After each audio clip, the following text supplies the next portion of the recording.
ब्रह्मास्त्र का प्रोटोटाइप मेरे हाथ में इसलिए है क्योंकि देखिए, भारत के इस ब्रह्मास्त्र ने पाकिस्तान को धुआं धुआं कर दिया था, लेकिन इसकी यूएसपी देखिए कि पाकिस्तान को यही चाहिए। हाँ, सचमुच चाहिए, उसकी मुराद पूरी करेंगे। लेकिन साथ में यह भी आपको मालूम है क्यों कहा जा रहा है कि ऑपरेशन सिंदूर जारी है? क्योंकि जब तक ट्रीटमेंट पूरा ना हो तब तक इलाज बंद कहां किया जाता है। इस बार ऐसा क्या हुआ है जिससे रोग के लक्षण दिखाई दे रहे हैं पाकिस्तान में, वो मैं आपको बताऊंगा। लेकिन पहले जरा ये खबर देखिए, उसके बाद अपने मेहमानों की तरफ ले चलता हूं, उनके साथ भी विश्लेषण करेंगे आज की खबरों का। ये खबर आपके सामने पाकिस्तान को लेकर जरा देखिए। पाकिस्तान के बहावलपुर का आतंकी सेंटर फिर से हुआ एक्टिव। जैश ए मोहम्मद के हेडक्वार्टर में वापस लौटने लगे आतंकी। इसीलिए मैं कह रहा हूं, मर्ज अभी बाकी है। पाकिस्तान की सेना और सरकार की मदद से बन रहा यहां मदरसा सेंटर, टेरा ट्रेनिंग सेंटर और स्विमिंग पूल भी खोल दिया गया है। इतनी बुरी मार पड़ने के बाद भी देखिए, जिसको कहते हैं कि ये नहीं सुधरेंगे। एक बार फिर से, अब पता नहीं मुरीदके में भी ऐसे ही चल रहा हो तो कोई बड़ी बात नहीं, बहावलपुर में एक बार फिर से उस जगह को आबाद करने की कोशिश की जा रही है आतंकवादियों से। क्यों फिर हो रहे हैं एक्टिव आतंकी अड्डे? वहां जहां पर दुनिया जान गई है, भारत तो जान ही गया है और वो फिर से मारेगा, उन जगहों पर क्या इन लोगों को मरवाने की ही प्लानिंग है? पाकिस्तान में वो लोग जो इनको यहां पर भेज रहे हैं, क्या चाहते हैं कि अब ये निपट जाएं?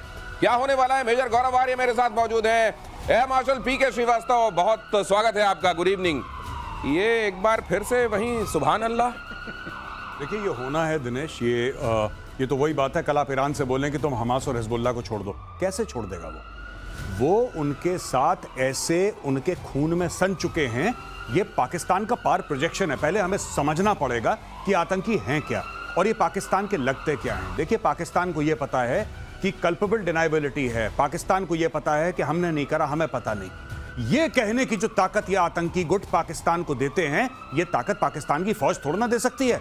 अगर किसी ने कुछ हमला कर दिया भारत के अंदर, पाकिस्तान बोलेगा हाँ हैं तो पाकिस्तानी, लेकिन हमें क्या पता कौन है, हमारा कोई लेना देना नहीं है। आप मार दो इनको, आपको मिलते हैं तो जान से मार दो, हमारी तरफ से हमारा क्या ये पाकिस्तान कई बार ऐसा पास्ट में कह चुका है और डिनाइबिलिटी पाकिस्तान रखता है। ये होना ही है, ये होना ही है। आप कह रहे हैं ना, आपने मस्जिद सुभान अल्लाह की बात करी अभी, मैं आपको एक बात बताता हूं। लश्कर तैयबा, जैश ए मोहम्मद, हिजबुल मुजाहिदीन, ये पाकिस्तान आर्मी के आईएसआई के गुर्गे हैं और ये इनको नहीं छोड़ना चाहते, ना छोड़ने वाले हैं। 31 साल की सजा दी है हाफिज सईद को, दंदनाता फिर रहा है लाहौर की सड़कों में। कौन रोक सकता है उसको? यूएन डेजिग्नेटेड टेररिस्ट है भाई साहब।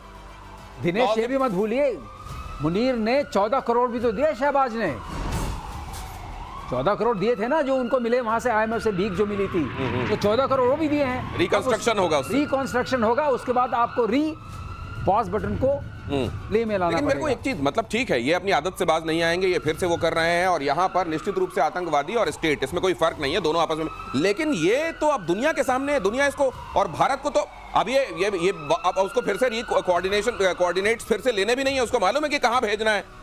ये इस तरीके में, मतलब ये मरने के लिए ही आ रहे हैं। अरे, इनको ये पता है कि मारने से पहले भारत शायद थोड़ा सोचेगा, हम खड़े होंगे, लेकिन इस बार नहीं खड़े होंगे। इस बार ये खड़े नहीं होंगे। ये प्रेडिक्शन में सुन लीजिए, ये प्रतिशोध का चेतावनी जो कहते हैं ना, प्रतिशोध जारी है। अभी ये ऑप सिंदूर खत्म नहीं हुआ है, पॉज हुआ है। तो ये यहाँ कोशिश कर रहे हैं लेकिन खड़े नहीं होंगे। ये प्रेडिक्शन आपने सुन लिया, आने वाले दिनों में आप घटित होते हुए देखेंगे। अगली खबर देखिए, ऑपरेशन 2.0, इसकी प्रस्तावना लिख रहा है असीम मुनीर। सिंदूर, ऑपरेशन सिंदूर, असल में ये 2.0 भी नहीं लिखना चाहिए, ये हाइटस था, ये कभी रुका तो है नहीं। आप जानते हैं कि ये उसी नाम से आगे जारी रहेगा। इसकी प्रस्तावना लिख रहा है असीम मुनीर। कश्मीर का नाम लेकर फिर से उगला उसने जहर। सेना से बोला कि कश्मीर भाइयों की कुर्बानी, कश्मीर में भाइयों की कुर्बानी याद रखो। मुनीर के भड़काऊ बयान के बाद हुआ था, पहले आपने सुना था जब उसने कहा था कि हमसे हर किस्म, हर तरह से अलग होते हैं हिंदू, हम एकदम अलग कौम हैं। और उसके बाद आपने पहलगाम हमला होता हुआ देखा था और एक बार फिर से उसने जहर उगला है। इस बार कहा है कि कश्मीर में हमारे भाइयों की कुर्बानी हमें याद रखना होगा। मतलब ये फिर से कोई इंडिकेशन है क्या मेजर गौरव आर्य? नहीं, इंडिकेशन नहीं है। देखिए, जब पहले उसने भड़काऊ बयान दिया था, 2 नेशन थ्योरी, हिंदू मुसलमान अलग हैं, जो भी उसने अपनी थ्योरी दी थी आसिम मुनीर ने, उसके बाद पहलगाम हुआ। अब हमें पता है कि बहावलपुर में क्या हो रहा है, हमें पता है कि आतंकी आ रहे हैं। अब हम किस चीज का वेट कर रहे हैं? कि दोबारा कश्मीर में आके लोगों को मारेंगे धर्म पूछ के? क्या इस चीज का इंतजार हो रहा है? हमें पता है कहां पे क्या हो रहा है, मीडिया को पता है, सरकार को भी जाहिर सी बात है पता ही होगा। वहीं पे मारो ब्रह्मोस, वहीं पे खेल खत्म करो। देखो, अगर आपने उनको पहले ठोक दिया, मेरी बात ध्यान से सब लोग सुन लें, अगर इस वक्त आपने मार दिया वहां पे मिसाइल तो आप बच जाएंगे। अगर आप वेट करते रहे कि नहीं पहले वो गुनाह करेगा तब हम उसको सजा देंगे, फिर वो गुनाह करेगा फिर हम सजा देंगे, तो वही चलता रहेगा। उड़ी के बाद सर्जिकल स्ट्राइक होगी, पुलवामा के बाद बालाकोट होगा, पहलगाम के बाद आपका ऑपरेशन सिंदूर होगा, और ये चलता रहेगा। पहले वो करेंगे फिर हम करेंगे, पहले वो फिर वो, और ये कभी ना खत्म होने वाला सिलसिला है। आपको पता है ना जैश ए मोहम्मद के हेडक्वार्टर में लोग आ रहे हैं, आपको पता है ना वहां पे स्विमिंग पूल बन रहा है, आपको पता है ना वहां पे हथियार रखे जा रहे हैं, तो किस चीज का इंतजार है? अभी मारो ब्रह्मोस, उसके अंदर कहानी खत्म करो, वहां पे जड़ से खत्म करो इन लोगों को। अब इंतजार करना बंद करना पड़ेगा, इस बात का समय देना बंद करना पड़ेगा कि वो कोई गड़बड़ी करें और उसके बाद उनको सबक सिखाया जाए। इस बार उनकी गड़बड़ी से पहले उनके साथ गड़बड़ी कर देनी पड़ेगी। तबाही मचाने वाली ब्रह्मोस का फैन हुआ पाकिस्तान, इसीलिए लेकर मैं खड़ा हुआ हूं। जरा खबर बहुत ध्यान से देखिएगा। पाकिस्तान को ब्रह्मोस खरीदने की चाहत, कमाल है, इनको चांद चाहिए। एक वक्त ब्रह्मोस वाली कंपनी से पूछी थी कीमत, पूछा था क्या भारत पाकिस्तान को अपनी ब्रह्मोस मिसाइल बेचेगा? कंपनी ने तंज करते हुए कहा था तुम्हें मुफ्त में दे देंगे। अभी इतनी सारी तो दी हैं, अभी इनको और चाहिए, ब्रह्मोस चाहिए इनको। ये देखिए साहब, ये वाली ब्रह्मोस, मैं तो कह रहा हूं ये जो वाकया है ये कुछ समय पहले का है, और बात बिल्कुल ठीक कही थी जिस भी साइंटिस्ट ने वहां पे कही थी, मिलिट्री ऑफिसर जो भी था उसने बिल्कुल ठीक बात कही थी। ब्रह्मोस ऐसे बिल्कुल मैं कह रहा हूं ये ब्रह्मोस है, मारो बहावलपुर के अंदर और एक मुरीदके के अंदर, इनका काम तमाम करो। ये लोग ऐसे नहीं रुकने वाले हैं जब तक हम लोग घास कटाई नहीं करते ना। दोस्तों, आपके घर के आगे लॉन होता है, आप घास काटते हो ना, और घास काटते हो, घास की कोई गलती थोड़ी ना होती है, पर लेकिन लॉन अच्छा दिखता है कि नहीं दिखता ये बताओ। अगर लॉन चाहते हो अच्छा दिखे, डाल दो 2-4 मारते रहो अंदर वहीं पे, नहीं, और लगातार सिलसिलेवार मारते रहो। चाहे पाकिस्तान गलती करे ना करे, गलती का इंतजार मत करो, उसको पहले मार दो कि आगे चल के हो सकता है गलती करे। अभी से हिसाब बराबर रखो पाकिस्तान का। दिनेश, हेयर कट चलते रहना चाहिए और ये ब्रह्मोस जो मुफ्त में देते रहिए। मना कब किया है? लेते रहो।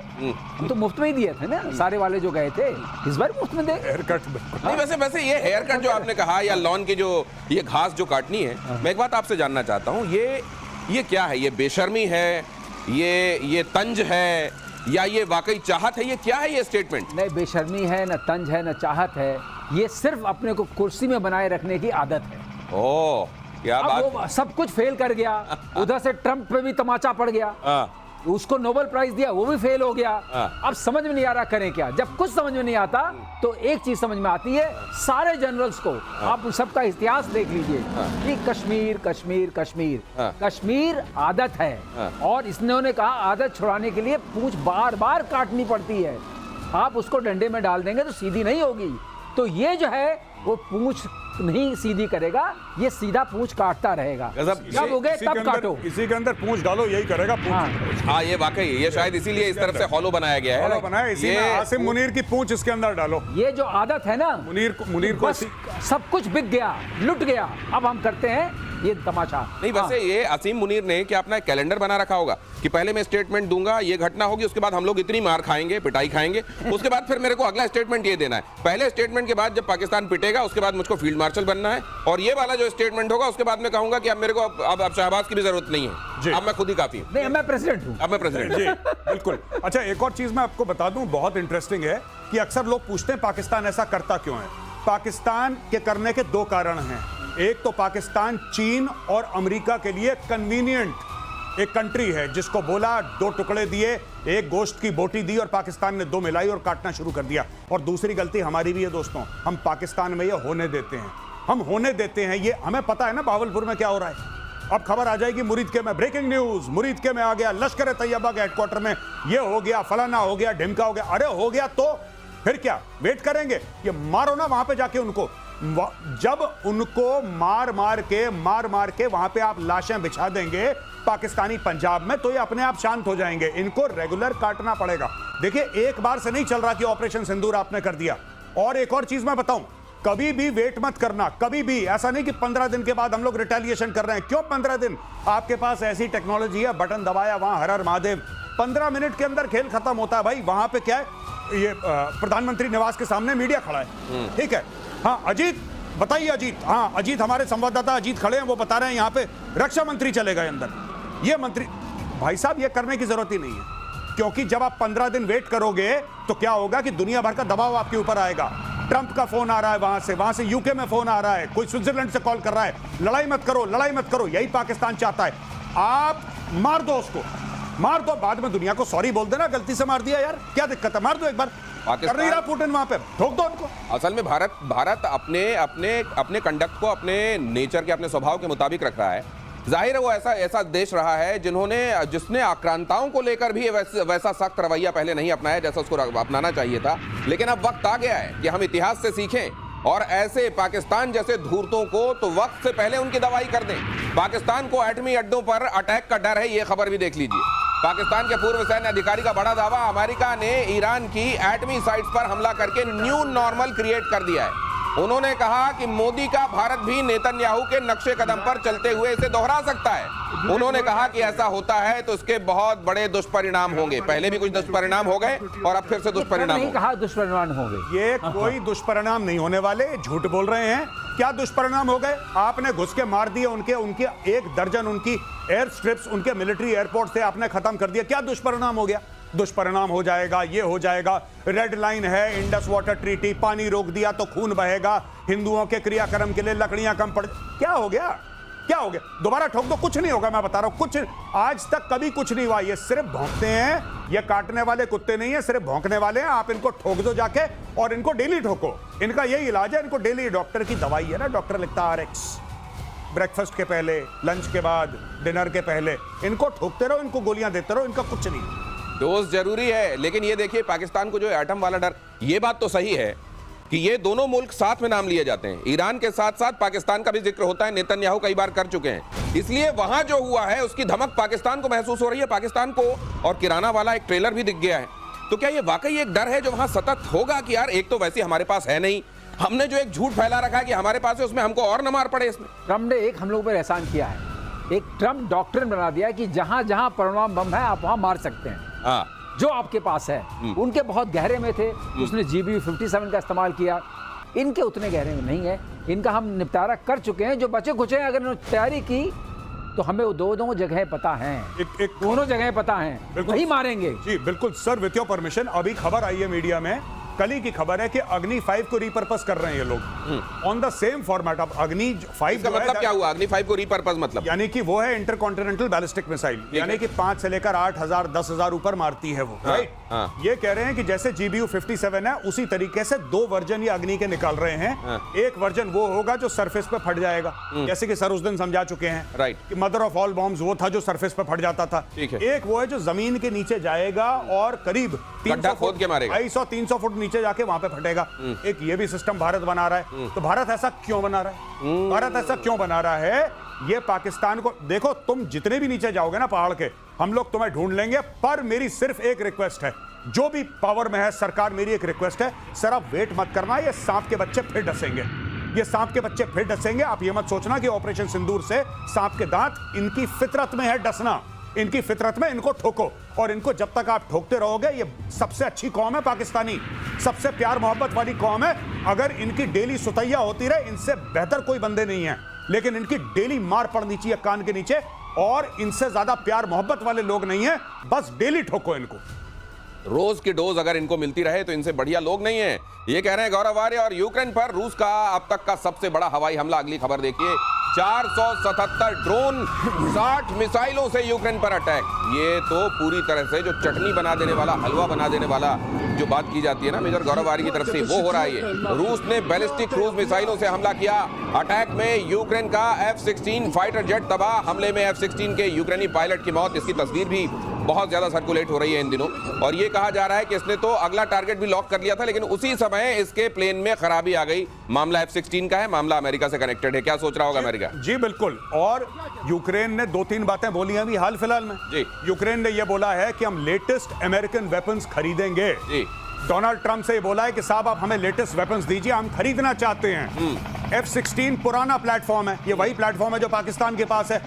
अब यूक्रेन, क्योंकि देखिए अब ना पुतिन ट्रंप की नहीं सुन रहा, पुतिन किसी की नहीं सुन रहा, वो ये इलाका ले लो, ये इलाका ले लो, पूरा यूक्रेन मेरा है, वो सब बोल चुका है पिछले 72 घंटे में कि पूरा यूक्रेन मेरा है, कह रहा है मैं पूरा यूक्रेन ले लूंगा।